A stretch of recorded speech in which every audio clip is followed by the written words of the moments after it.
वक्रतुण्डमहाकाय कोटिसूर्यसमप्रभा निर्विघ्नं कुरु मे देव सर्वकार्येषु सर्वदा। सदाशिवसमारम्भां शङ्कराचार्यमध्यमाम् अस्मदाचार्यपर्यन्तां वन्दे गुरुपरम्पराम्।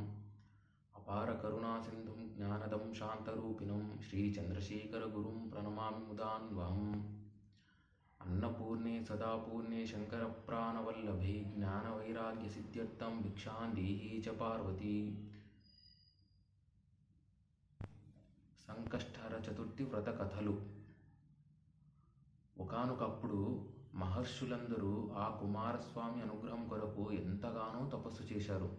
అందరూ కలిసి ఒకే చోట సామూహికంగా అంటే సత్సంగము ద్వారా కుమారస్వామిని నిరంతరం ఆరాధించడం వల్ల కుమారస్వామి వారికి దర్శనమిచ్చాడు. ఇచ్చినప్పుడు కుమారస్వామి ఆ ఋషులను చూసి, ఓ తపస్విలారా, మీకు ఏమి కోరిక కావాలి, ఏ కోరిక కొరకు నన్ను ఇంతగా మీరు ఆరాధించారు అంటే వారు ఎంత మంచి కోరిక అడిగారంటే, స్వామి, రాబో కాలం కలియుగము మహాప్రమాదకరమైనది. పురుషార్థములు, చతుర్విధ పురుషార్థములు అంటారు. ఏమిటవి? ధర్మము, అర్థము, కామము, మోక్షము. ఈ 4 పురుషార్థాలలో ధర్మాన్ని పట్టుకొని అర్థము, ధర్మాన్ని పట్టుకొని కామము ఎవరైతే అనుభవిస్తారో వారికి మోక్షము లభించును. మోక్షం అనేది మనకు అది వేరుగా, ధర్మ అర్థ కామములు వేరుగా కాదు. ధర్మం పట్టుకొని ఏదైతే అర్థాన్ని ఆర్జిస్తామో, ధర్మం పట్టుకొని ఏదైతే కామాన్ని మనం కోరుతున్నామో, కామం అనగా తుచ్చమైన కోరికల గురించి కాదండి. ఒక పిల్లవాడు బాగా చదువుకోవాలి, అది కూడా కామము. బాగా ఉద్యోగం రావాలి, అది ఒక కామము. అంటే అది కోరిక అని అర్థం. అంతేగాని మీరు అన్యథా భావించకూడదు. ధర్మార్థములు, ధర్మము, అర్థము, ధర్మము, కామము, ఎప్పుడైతే సమన్వయం చేసే శక్తి ఉన్నదో అప్పుడు ఆ మనుష్యునికి మోక్షం లభిస్తుంది. కానీ కలియుగంలో ఉన్న మానవులు ధర్మాన్ని విడిచిపెట్టి అర్థకామములతో వారి జీవితాన్ని నాశనం చేసుకుంటున్నారు స్వామి. కలియుగంలో మనుషులు నిరంతరము అర్థము, కామము, ఊహ తెలిసినప్పటి నుంచి వీరు ఇవి తప్ప ధర్మం అన్న పదాన్ని కూడా మర్చిపోతారు. దానివల్ల వారు అల్పాయుష్యులు అవుతారు, అధికమైన రోగాలను అనుభవిస్తారు. మనం చేసిన పాపమే రోగ రూపంలో వస్తుంది. కాబట్టి కలియుగంలో మనుషులు అనేకమైన రోగాలతో వింత ప్రవర్తనలు, అంటే ఏదైతే ధర్మానికి విరుద్ధమో అటువంటి విచిత్రమైన ప్రవర్తనలతో ప్రవర్తిస్తుంటారు. కాబట్టి ఓ కుమారస్వామి, కలియుగంలో మానవులు రక్షించే వ్రతాన్ని తెలియజేయి. ఈ యొక్క చెడు లక్షణాలు, మనుష్యునికి కలియుగంలో ఉన్న చెడు లక్షణాలను వదిలి నిరంతరం భగవద్భక్తి వైపుకి తిప్పే మార్గాన్ని సూచించండి అని అడగగా కుమారస్వామి ఎంతగానో సంతోషిస్తాడు. ఎందుకంటే వాళ్ళు అడిగినది లోక కళ్యాణం కోసము, అంతేగాని వారి కోరికల కోసం అడగలేదు వాళ్ళు. ఇది బాగా గుర్తుపెట్టుకోవాలి అందరూ. మన కోరికల కోసం మనం అడిగితే భగవంతుడు సంతోషించాడు. లోక కళ్యాణం కోసం అడిగినప్పుడు పరమ ప్రీతిని పొందుతాడు. ఎప్పుడైనా గుర్తుపెట్టుకోండి, లోక కళ్యాణమే భగవంతుని ప్రీతికి కారణమవుతుంది. కాబట్టి అప్పుడు ఆ సుబ్రహ్మణ్యేశ్వర స్వామి, ఓ తపస్సులారా, మీ యొక్క కోరిక నన్ను ఎంతగానో సంతోషింపజేసింది. కాబట్టి మీకు ఒక పవిత్రమైన వ్రతాన్ని ఉపదేశిస్తాను, వినండి. అదే సంకష్టహర చతుర్థి వ్రతము. ఇది మొట్టమొదటగా ఆచరించిన వారు ఎవరంటే సాక్షాత్ పార్వతీదేవి. పార్వతీ పరమేశ్వరుల కళ్యాణానికి కారణమే ఈ సంకష్టహర చతుర్థి వ్రత కథ. ఇది ఏమిటి? కొంతమందికి అనుమానం వస్తుంది. ఏమని? అదేమిటండి, పార్వతీ పరమేశ్వరులకు వివాహం అయిన తర్వాత కదా వినాయకుడు జన్మించింది. పెళ్ళికి ముందే గణపతి పూజకి సంకష్టహర చతుర్థి వ్రత కథకి సంబంధం ఏంటి అని మీలో చాలామందికి ప్రశ్న ఉద్భవించి ఉంటుంది. దీనికి భాస్కర రాయల వారు కాశీలో మనకు లింగ ప్రతిష్ఠ చేశారు. అదే శ్రీచక్రలింగాన్ని ప్రతిష్ఠించారు వారు. అది ఎక్కడుంది అంటే అన్నపూర్ణమ్మ దేవాలయంలో మీరు లోపలికి ప్రవేశించగానే కుడివైపు కొద్దిగా లోతుగా శ్రీచక్రేశ్వరలింగం అని ఉంటుంది. అది భాస్కర రాయల వారు ప్రతిష్ఠించారు. ఆయన వాళ్ళ ఇంట్లో నిరంతరం అమ్మవారు వాళ్ళ ఇంట్లో వాళ్ళ కూతురుగా నడుస్తూ ఉండేది. అంతటి తపస్వి ఆయన. ఎప్పుడు వాళ్ళ ఇంట్లో అమ్మవారు తిరుగుతూ ఉండేవారు. ఒకనాడు ఆయన కూడా ఇదే ప్రశ్న, అమ్మ, నీ పెళ్ళిలో గణపతి పూజ చేశాక పెళ్ళి జరిగిందంటారు, నీకు పెళ్ళైన తర్వాత యశోదమ్మ పుట్టింది, పెళ్ళికి ముందే పుట్టాడు అనగానే అమ్మ కోప్పడలేదు. ఓ భాస్కర్ రాయలా, నీ అంతటి తపస్వియే ఇట్లా ఇలా మాట్లాడితే లోకం ఏముంటుంది, దీనికి నువ్వే సమాధానం చెప్పంటే అప్పుడు ఆయన చెప్తాడు, వినాయకుడు ఎప్పటి నుంచి ఉన్నాడు, ఈ ఈశ్వరుడు ఎప్పటి నుంచి ఉన్నాడో వినాయకుడు అప్పటి నుంచి ఉన్నాడు. అంటే ఏమిటి, మనకు శరీరంలో చక్రాలు ఉంటాయి. అంటే ఏమంటాం మనము, మూలాధార, స్వాదిష్టాన, మణిపూర, అనాహత, విశుద్ధ, ఆగ్న సహస్రార చక్రాలని చెప్తాము. అందులో మూలాధార చక్రమే గణపతి. పరమశివుడు ఒక రూపాన్ని ధరించగా ఆ ధరించిన రూపంలో ఉన్నటువంటి మూలాధార చక్రమే గణపతి. అంటే ఇప్పుడు గణపతి ఎప్పటి నుంచి ఉన్నాడు, సృష్టి ఆరంభం నుంచి ఉన్నాడు. సృష్టి ఆరంభం అని చెప్పడం కన్నా ఈశ్వరుడు ఎప్పటి నుంచి ఉన్నాడు, అప్పటి నుంచి గణపతి ఉన్నాడు. ఇది మనం అందరూ గుర్తుపెట్టుకోవాలి. కాబట్టి కుమారస్వామి ఏమంటాడంటే, పార్వతీదేవి ఆచరించిన వ్రతకథ అయ్యా ఇది. ఇది ఎలా మొదలైందంటే, పార్వతీదేవి హిమవంతులకి జన్మించగా అప్పుడు ఆమె పూర్వజన్మలో సతీదేవి దక్షయజ్ఞ ధ్వంసం నాడు అమ్మ శరీర త్యాగం చేసింది. దానివల్ల మనకు శక్తిపీఠాలు అనేవి వచ్చాయి. ఆ తర్వాత అమ్మ మేనకా హిమవంతులకు కూతురిగా హైమవతిగా పార్వతిగా జన్మించింది. ఆ పార్వతీదేవి పరమశివునికి భార్య. ఇది అందరూ గుర్తుపెట్టుకోవాల్సింది అంటే, ఎవరు తపస్సు చేసినా అమ్మవారు కూతురిగా జన్మిస్తుంది, కానీ అమ్మవారి భర్త మాత్రము పరమశివుడు మాత్రమే. ఇది అందరూ గుర్తుపెట్టుకొని తీరాలి. ఎందుకు అమ్మ ఎన్ని జన్మలు ఎత్తిన పరమశివుడు అంటే, అమ్మ శివకామ సుందరి, మనకు జగజ్జనని లలితా త్రిపుర సుందరీ దేవి, రాజరాజేశ్వరి మనకు. కాబట్టి అమ్మవారు ఆ పరమశివుని కోసం ఎంతగానో తపిస్తుంది. కానీ పరమశివుడు ప్రత్యక్షం కాడు. అప్పుడు ఏం చేయాలి అని ఆలోచిస్తుండగా అమ్మవారు సతీదేవి రూపంలో ఉన్నప్పుడు సతీదేవికి పరమశివునికి ఒక గణపతి జన్మించాడు. ఆయనే హేరంబ గణపతి. మీరు ఇది ఎలా సాధ్యము అంటే, పురాణాలలోనూ ఉంది. అదే కాకుండా కాలము అన్నది అనంతము. ఎన్నో యుగాలు, ఎన్నో కల్పాలు, ఎన్నో మన్వంతరాలలో ఒక్కొక్కసారి ఒక్కొక్క రూపంలో గణపతి ఆవిర్భవించాడు. అవి అనంతమైన అవతారములు. అందులో ముఖ్యమైనవి మాత్రమే మనం తెలుసుకుంటున్నాము. అన్నీ తెలుసుకునేంత సమయము లేదు. అవి అనంతములు, అవి లెక్కింప శక్యం కానివి. కాబట్టి ఉన్న మన పరిమితిలో మనకున్న జ్ఞానంలో ఉన్న విషయాలు మాత్రమే మనం తెలుసుకోగలము. కాబట్టి సతీదేవి పరమశివుడు ఉన్నప్పుడు జన్మించిన వాడే హేరంబ గణపతి. ఆయన ప్రత్యక్షమయ్యి, అమ్మ నేను చెప్తాను ఒక వ్రతాన్ని, ఆ వ్రతాన్ని ఆచరించు, అప్పుడు నీకు పరమశివుడు ప్రత్యక్షమయ్యి మీ ఇద్దరి కళ్యాణం జరుగుతుంది అని చెప్తాడు. అప్పుడు కొడుకు చెప్పిన మాట ప్రకారం సంకష్టహర చతుర్థి వ్రత కథను ఆచరించి పార్వతీ పరమేశ్వరుల కళ్యాణం జరుగుతుంది. ఆ కథనే కలియుగంలో ఈ ఋషులు కుమారస్వామి గురించి తెలుసుకొని మానవులకు ఉపదేశించారు. ఇప్పుడు ఆ వ్రతానుష్ఠానమును తెలుసుకుందాము. మొట్టమొదటగా చేయాల్సింది ఏమంటే, సంకష్టహర చతుర్థి నాడు ఉదయాన్నే సూర్యోదయానికి పూర్వమే బ్రాహ్మీ ముహూర్తంలో, అనగా 3:30, 4:30 ఆ సమయంలోనే నిద్రలేచి, మనకు నువ్వులు ఉంటాయి కదండి, నువ్వులు నీళ్ళలో కలుపుకొని ఆ నువ్వులు నీళ్ళలో కలుపుకున్న నీటితో తలంటు స్నానం చేయాలి.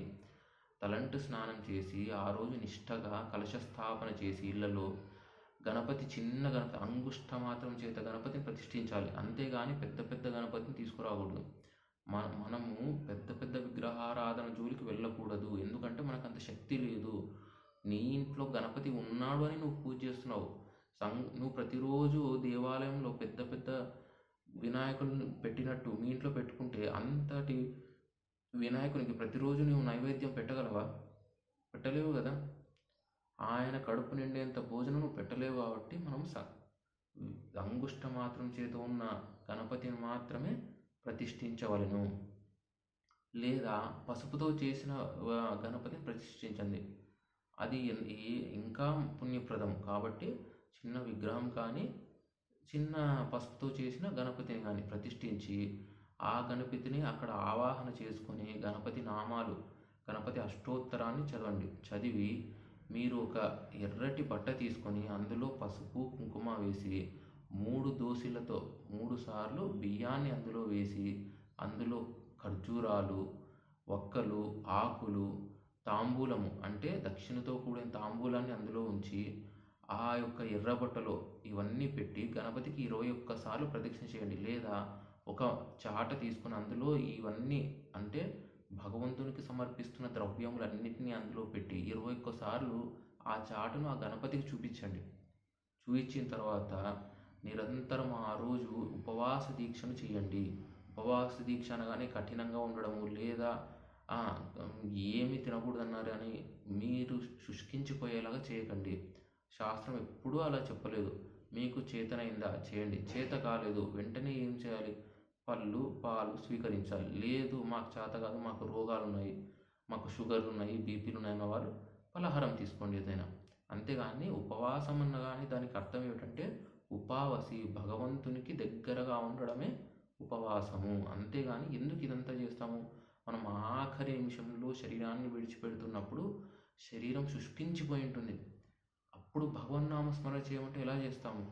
అందుకు మనకు పెద్దలు, ఋషులు, మునులు మనకు విధించిన ఈ యొక్క విధానమే ఏకాదశి నాడు మనము ఉపవాసం ఉండడం. ఇట్లాంటి వ్రతాలు చేసేటప్పుడు ఉపవాసం ఎందుకుంటామంటే మనము ఇది ప్రాక్టీస్, మోక్షం పొందడానికి ఆఖరి నిమిషంలో భగవన్నామస్మరణ చేయడానికి ఇది ప్రాక్టీస్ అన్నట్టు. ఇప్పుడు అర్థమైందా ఎందుకు మనకు ఋషులు, మునులు ఇన్ని వ్రతాలు, ఇన్ని ఏకాదశి వ్రతాలు ఎందుకు పెట్టారంటే నువ్వు మోక్షాన్ని పొందాలని పెట్టారు అంతే తప్ప నిన్ను ఏడిపించాలని, నిన్ను ఇబ్బంది పెట్టాలని ఎప్పుడూ పెద్దలు అలా చేయరు. కాబట్టి మీకు చేతనైతే ఉపవాసం ఉండండి, లేదా కొద్దిగా పలహారాన్ని స్వీకరించి మీరు ఉపవాసాన్ని చేయండి. ఉన్నంతసేపు భగవన్నామ స్మరణ చేయండి. కామ, క్రోధ, లోభ, మోహ, మద, మాత్సర్యాలను విడిచిపెట్టండి. విడిచిపెట్టి నిరంతరం గణపతి నామస్మరణ చేయండి. చేసి సాయంకాలం అనగా అసుర సంధ్య వేళలో గణపతికి నైవేద్యం చూపించారు కదా, ఆ నైవేద్యం చూపించిన అన్నంతో పాయసాన్ని వండండి. పాయసాన్ని వండి ఆ పాయసాన్ని గణపతికి నైవేద్యంగా చూపించి ఆ అసుర సంధ్య వేళ దాటిన తర్వాత అంటే 8 గంటలు దాటిన తర్వాత బ్రాహ్మణులకు, అతిథులకు అంటే మీరు పిలవగా వచ్చిన వారికి అభ్యాగతులు. అభ్యాగతులు అంటే ఎవరు? మీరు పిలవకుండా వచ్చేవాళ్ళు. అర్థమైందా? అతిథులు అంటే మీరు పిలిస్తే వచ్చేవాళ్ళు, అభ్యాగతులు మీరు పిలవకుండా వచ్చేవాళ్ళు బ్రాహ్మణులు. వీరికి అన్న సంతర్పణ చేయండి. అన్న సంతర్పణ చేసి మీకు చేతనైతేనే, ఇది ఎవరిని బలవంతం కాదు, మీకు చేతగాలు ఒక్కరికి భోజనం పెట్టండి. మీకు అది కూడా చేతగాలు మీరు చేసిన వంటలు కొద్దిగా తీసుకెళ్ళి గుడి దగ్గర ఉన్న వాళ్ళకి పెట్టండి. పెట్టిన తర్వాత నైవేద్యంగా మిగిలిన అన్నాన్ని మీరు స్వీకరించండి. ఇలా చేసి రాత్రి తప్పనిసరిగా బ్రహ్మచర్యాన్ని పాటించండి. ఇది తప్పనిసరిగా పాటించండి. నియమనిష్టలతో జీవితాన్ని గడపండి ఆ రోజంతా. అలా చేయడం వల్ల మీరు సంకష్టర వ్రతాన్ని మీరు ఆ రోజు పూర్తి చేసినట్టు అవుతుంది. అర్థమైందా? ఇప్పుడు ఎంత సులువుగా చెప్పాడు చూడండి కుమారస్వామి వారు. ఇంత సులువైన మార్గం ఇది భగవంతుని చేరుకోవడానికి. కాబట్టి సంకష్టర వ్రతాన్ని ఇప్పుడు తెలుసుకున్నారు కదా, వ్రత కథను కథ విధానాన్ని తెలుసుకున్నారు కదా. దీన్ని అందరూ పాటించి ఆ యొక్క వినాయకుని అనుగ్రహాన్ని పొందండి. అలాగే ఎవరైతే ఈ యొక్క వ్రతాన్ని 12 సార్లు ఆచరిస్తారో వారికి సాక్షాత్ గణపతి లోకం లభిస్తుంది అని రాశారు. కాబట్టి 12 సార్లు సంకష్టర చతుర్థి వ్రతాన్ని ఆచరించండి. సంకష్టర వ్రతాన్ని ఆచరిస్తూ వ్రత కథల గురించి కూడా తెలుసుకోండి. ఇప్పుడు మనం చెప్తున్నది ఆ సంకష్టర చతుర్థి వ్రత కథల గురించే. అలాగే ముఖ్యంగా మంగళవారంతో కూడిన కృష్ణ చతుర్థి నాడు మీరు సంకష్టర వ్రతాన్ని ఆచరిస్తే మరింత పుణ్యప్రదము. ఆ రోజుని ఏమంటారంటే అంగారక చతుర్థి లేదా భౌమ చతుర్థి అంటారు. అర్థమైందా? మంగళవారంతో కూడిన కృష్ణ చతుర్థి మరింత శ్రేష్టమైనది. కాబట్టి ప్రతి సంకష్టర చతుర్థి పుణ్యప్రదము, శ్రేయోదాయకమే. కోరికలతో చేస్తే ధర్మబద్ధమైన కోరికలతో మీరు ఈ యొక్క వ్రతాన్ని ఆచరిస్తే మీ యొక్క ధర్మబద్ధమైన కోరికలు ఖచ్చితంగా నెరవేరి తీరుతాయి. అందులో సందేహమే వలదు. అధర్మంగా కోరికలు కోరకండి, గణపతి తీర్చడు, మీరు ఆ వ్రతాన్ని చెయ్యలేరు కూడా. అలాగే ఏ కోరికలు లేకుండా ఆచరించిన వారికి మరింత పుణ్యము. వారికి ఖచ్చితంగా మోక్షం లభిస్తుందని చెప్పడంలో ఎటువంటి సందేహము లేదు. మరొక కోరిక అదేమిటి? భృశుండి మహర్షి యొక్క వృత్తాంతము. ఈ యొక్క వృత్తాంతము చాలా సులువైనది. ఈ రెండవ కథలో ఏమిటంటే, భృశుండి మహర్షి తల్లిదండ్రులు, కూతురు, తన భార్య వారి యొక్క అనుజ్ఞని తీసుకొని సన్యాస స్వీకారం తీసుకొని ఆయన సన్యాసిగా తపస్సు చేసుకుంటూ ఉన్నారు. కానీ కాలంలో ఈ యొక్క తల్లిదండ్రులు, తన భార్య, తన కూతురు శరీరాన్ని విడిచిపెట్టి వారు నరకానికి వెళ్ళి వారు చేసిన పాపకర్మల చేత వారు నరకంలో ఉండగా నారద మహర్షి వీరి యొక్క కష్టాలను చూసి తట్టుకోలేక భూలోకానికి వచ్చి ఆ భృశుండి మహర్షిని కలుసుకొని, నాయన నువ్వు ఇక్కడ సన్యాస ధర్మాన్ని స్వీకరించి ఇక్కడ నువ్వు తపస్సు చేసుకుంటున్నావు. నీ యొక్క పెద్దలు అనగా నీ యొక్క పూర్వాశ్రమంలో ఉన్నటువంటి తల్లిదండ్రులు, భార్యా పిల్లలు నరకలోకంలో ఉన్నారు. వారు ఎంతగానో కష్టాలను అనుభవిస్తున్నారు. వారికి ముక్తి ప్రసాదించి అప్పుడు నువ్వు సన్యాసాశ్రమాన్ని నువ్వు కొనసాగించు అని చెప్పగా ఆయన నిరంతరము గణపతి నామస్మరణ చేసేవాడు. గణపతి ఆరాధన నిరంతరం చేసేవాడు. అటువంటి ఆయన గణపతిని మళ్ళీ ఓ గణేశ, ఈ యొక్క కష్టం నుంచి నన్ను కాపాడు, నా యొక్క పూర్వీకులను, నా యొక్క పూర్వాశ్రమంలో ఉన్నటువంటి తల్లిదండ్రులను, భార్యను, నా కూతురికి మోక్షమును అనుగ్రహించు, వారికి పుణ్యలోకాలను అనుగ్రహించు అని కోరుతాడు. అప్పుడు గణపతి ప్రత్యక్షమయ్యి, ఓ భృశుండి మహర్షి, నీవు చేసిన సంకష్టహర చతుర్థి వ్రత ఇన్ని సంవత్సరాలుగా ఆచరించావు కదా, ఆ యొక్క వ్రత పుణ్యాలలో ఒక్క సంకష్టహర చతుర్థి వ్రత పుణ్యాన్ని వారికి దారబోయేవయ్యా, అప్పుడు జరిగేది ఏమిటో నీవు కల్లారా చూడు అంటాడు. అప్పుడు సరే అని ఆయన సంకల్పించి ఆయన యొక్క కమండలంలో ఉన్న నీటిని ఈ యొక్క సంకష్టహర చతుర్థి వ్రతం యొక్క పుణ్యాన్ని నా తల్లిదండ్రులకు, నా పూర్వాశ్రమ భార్యకి, కూతురికి అందజేస్తున్నాను అని నీటిని వదిలేస్తాడు. వదలగానే వారు దివ్యమైన రూపాన్ని పొంది దివ్య లోకాలను చేరుతారు. ఇది ఆయన కల్లారా చూసి ఎంతగానో పొంగిపోయి ఆయన మరింత నిష్టగా గణపతి పూజ చేస్తూ ఆ భృశుండి మహర్షి కూడా ముక్తిని పొంది ఆ యొక్క నిరంతరమైన గణపతి లోకాన్ని పొందాడు. ఇది రెండవ కథ, భృశుండి మహర్షి కథ. మరి మూడవది ఏమనగా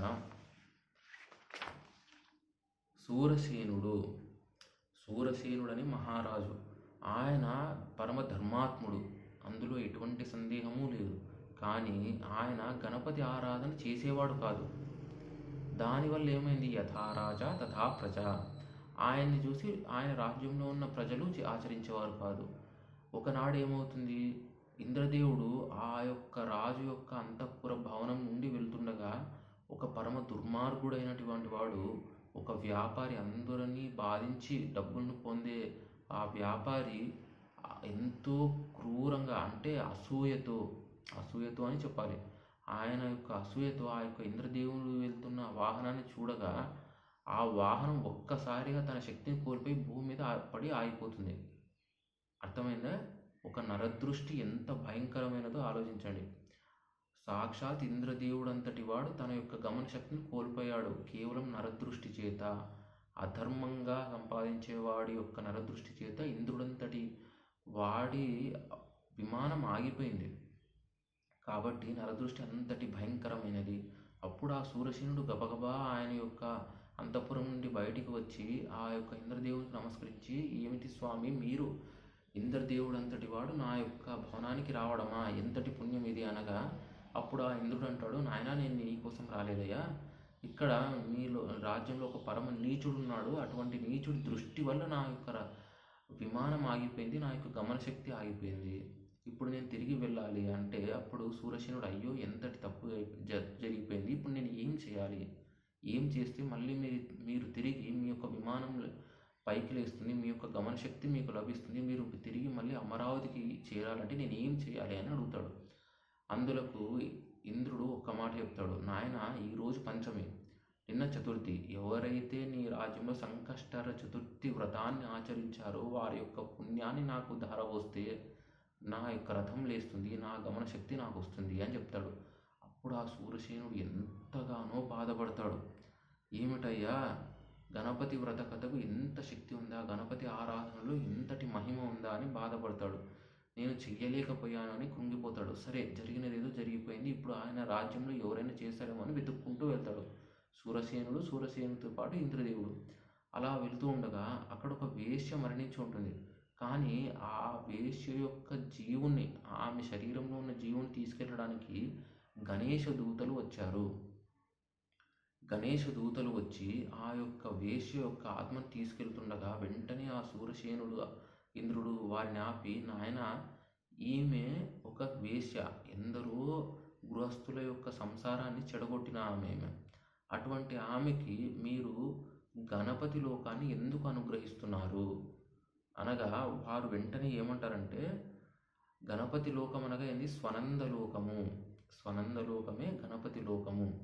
ఎందుకు మీరు అనుగ్రహిస్తున్నారు అని సూరసేనుడు మహారాజు ఆ గణపతి దూతలను అడగగా ఆ గణపతి దూతలు చెప్తారు, ఓ సూరసేన మహారాజా, ఈ వేశ్య ఎంతటి పాపాలు చేసినదే ఒప్పుకుంటున్నాం. కానీ ఆమె చతుర్థి నాడు రోజంతా ఉపవసించి గణపతి ఆరాధన నిరంతరం చేసింది.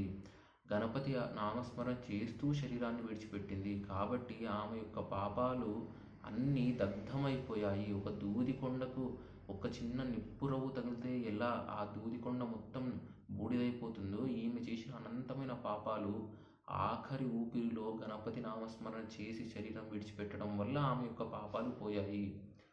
గుర్తుకొస్తుందా మీకు? భాగవతంలో అజామీయోపాఖ్యానంలో నారాయణ అంటూ శరీరం విడిచిపెట్టిన అజామీయుడు మోక్షాన్ని పొందాడు, వైకుంఠాన్ని పొందాడు. అలాగే ఇప్పుడు ఈ యొక్క వేశ్య గణపతి నామస్మరణ చేత పొందింది అని చెప్పగా, అప్పుడు నాయన గణపతి దూతలారా, మీరు ఆ యొక్క వేశ్య యొక్క పుణ్యాన్ని ఇంద్రదేవునికి ధారపోస్తే ఆయన అమరావతిని చేరుతాడయ్యా, అనుగ్రహించండి అంటే వాళ్ళు కుదరదు, ఇది వేశ్య పొందిన అనుగ్రహము, ఈమెనే తీసుకెళ్తాము అనగా వెంటనే వాయుదేవుడు ప్రత్యక్షమయ్యి, ఓ సూరసేన మహారాజా, కేవలము ఆమె యొక్క ఆత్మకే కాదయ్యా, ఈ శరీరానికి కూడా ఎంత శక్తి ఉందో నిరూపిస్తాను చూడు. గణపతి సంకష్టహర చతుర్థి కథను వ్రతాన్ని ఆచరించినటువంటి ఈ యొక్క వేశ్య శరీరం కూడా ఎంత శక్తిని పొందిందో చూడు అని చెప్పి ఆ వాయుదేవుడు ఆమె శరీరాన్ని తాకి, అదే వాయుదేవుడు వెళ్ళి ఆ ఇంద్రదేవుని వాహనాన్ని తాకగానే ఇంద్రుడు తన యొక్క గమన శక్తిని పొందాడు. ఆ యొక్క విమానము ఆకాశంలో ఎగిరే శక్తిని పొందింది. అప్పుడు ఇది చూసిన ఇంద్రదేవుడు, ఈ సూరసేన మహారాజు తన యొక్క ఇంతవరకు ఆయన చేసిన తప్పుని గ్రహించి అప్పటి నుంచి నిరంతరము సంకష్టహర చతుర్థి వ్రతాన్ని ప్రతి నిత్యము ఆచరించేవాడు. ప్రతిరోజు గణేశ నామాన్ని స్తుతించేవాడు. ఇది సంకష్టహర చతుర్థి వ్రత కథల్లో 3వది. మరి ఆఖరిది 4వది అయినటువంటి కృతవీర్యుని కథ. కృతవీర్యుడు మహాధర్మజ్ఞుడు, ధర్మశాలి మహారాజు, ధర్మబద్ధంగా లోకాన్ని పరిపాలించినటువంటి వాడు. అటువంటి కృతవీర్యునికి ఉన్న ఏకైక లోపము సంతానము లేకపోవడమే. సంతానము లేకపోవడం ఎవరికైనా బాధే కదా. మరి ఆయన ఏం చేశాడు?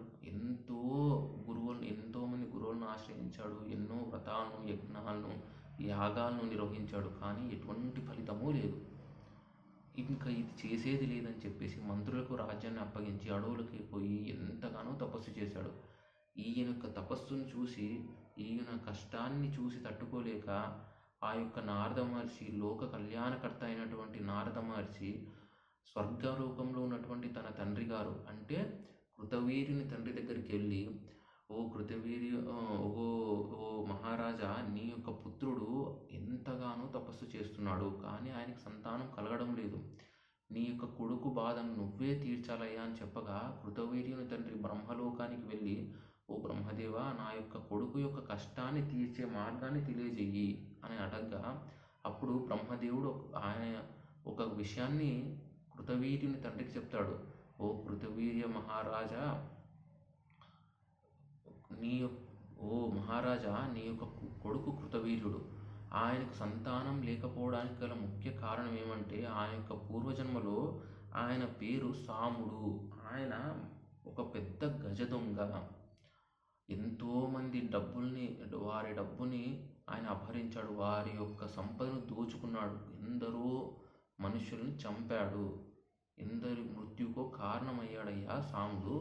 కానీ అంతటి దుర్మార్గుడు నీకు కొడుకుగా ఎందుకు పుట్టాడనుకుంటున్నావా? ఆయన శరీరం విడిచిపెట్టేటప్పుడు ఆయన యొక్క కొడుకులలో ఒక కొడుకుకి గణపతి అని పేరు పెట్టుకొని ఆ గణపతి నామస్మరణ చేస్తూ ఆయన శరీరం విడిచిపెట్టడం వల్ల నీకు కొడుకుగా ధర్మాత్ముడిగా మళ్ళీ పుట్టాడయ్యా.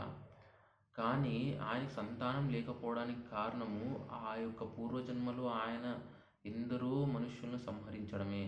ఇప్పుడు ఆయనకున్న ఏకైక మార్గము ఏ గణపతి నామస్మరణ చేయడం వల్ల ఇంతటి మహారాజుగా ఆయన యొక్క పుణ్యాన్ని ఆర్జించాడో ఆ యొక్క గణపతి యొక్క సంకష్టహర చతుర్థి వ్రతాన్ని ఆచరించడం చేత ఆయన యొక్క పాపం తొలగి ఆయనకు పుత్రులు కలుగుతారు అని చెప్పగా వెంటనే ఈ యొక్క విషయాన్ని ఆ యొక్క కృతవీర్యుని తండ్రి నారద మహర్షికి విన్నవిస్తాడు. అప్పుడు ఆ నారద మహర్షి భూలోకానికి వచ్చి కృతవీర్యునికి ఈ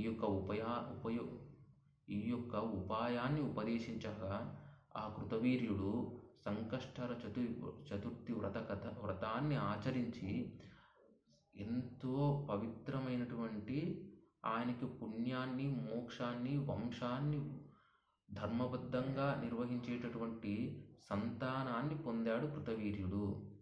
ఇది 4వ కథ. ఈ 4 కథల్లో ఉన్నటువంటి సారాంశాన్ని మీరు గమనించండి. 1, నరదృష్టి భయంకరమైనది. అంతటి నరదృష్టి కూడా పోవడానికి సహకరించేది సంకష్టహర చతుర్థి వ్రతము. 2వది, సంతానము లేకపోయిన వారికి కూడా సత్సంతానాన్ని, సంతానం అనగా పుట్టినవాడు తల్లిదండ్రులను ఏడిపించుకునేవాడు పుడితే ఏమిటి లాభం? ధర్మబద్ధంగా జీవితాన్ని గడిపే సంతానము మనకు సంకష్టహర చతుర్థి వ్రతాన్ని ఆచరించడం వల్ల లభిస్తుంది. మూడవ ముఖ్యమైన విషయం ఏమిటనగా కళ్యాణము జరగడం లేదు. సాక్షాత్ పార్వతీదేవియే ఈ యొక్క సంకష్టహర చతుర్థి వ్రతాన్ని ఆచరించి పార్వతీ పరమేశ్వరుల కళ్యాణం జరిగేలా చేసుకుంది పార్వతీదేవి. కాబట్టి కళ్యాణం జరగడం లేదు అన్నవారు సంకష్టహర చతుర్థి వ్రతాన్ని ఆచరించవలెను.